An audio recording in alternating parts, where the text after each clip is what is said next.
So we got Omi up on the lift and was able to look and see what the damage is on this car. Looking at the back end, everything looked good. Coming up to the front, everything looked good. We were looking up underneath the starter that we thought was bad, and we were looking for some burning stuff, but we found some cables that had the starting to come off. The covering was starting to come off.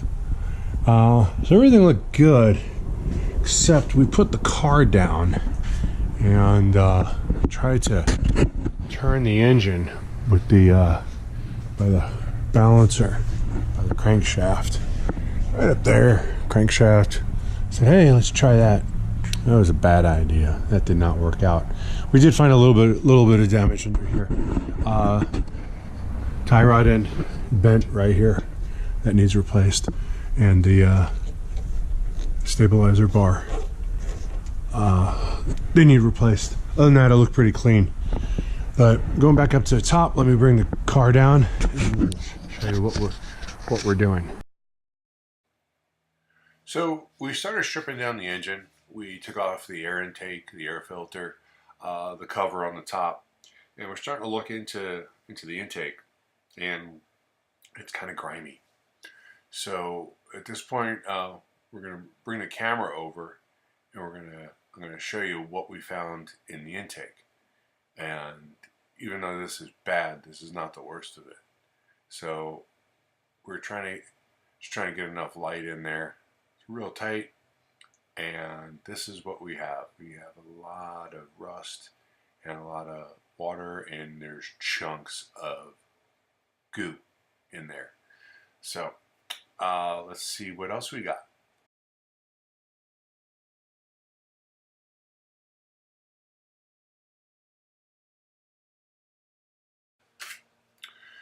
So Tony and I are going through the top of the block there. We're sticking our fingers into the heads, and we are coming up with dirt, sand, water, muck, and nasty stuff like that.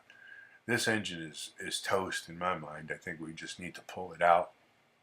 But you can see my finger right there. It's got dark brown on it, and there's other stuff where it was white and nasty. So overall, this is not what we were hoping for. There's another look at the injectors, and they're kind of gross. They're not bad. They might be able to be cleaned up. You can see the intake there. It's not in good shape, and you can see as soon as we took that off, water just started pouring out of it. It may have been hydrolocked, but there was water holding everything in.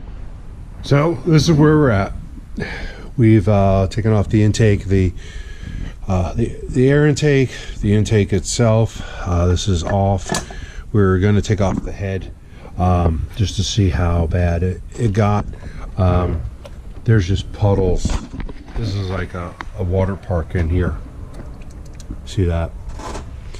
So we're probably going to replace the motor. Motor looks like it's a total loss. What we're going to do is we're going to find another motor, probably a V6, but we're contemplating the switch to a V8. So let me know what you guys think. Should we try and go to a V8? Got a lot of changes to do if we do that. We're going to probably have to change the radiator, the computer, the exhaust, obviously the motor, the air intake. We would need quite a bit of things. So not sure if we want to get that deep into it. It's certainly not worth it. But this is just for fun. So let me know what you guys think. Upgrade or V6 or just push it off a cliff. So like, comment, subscribe. Let me know what you guys are thinking.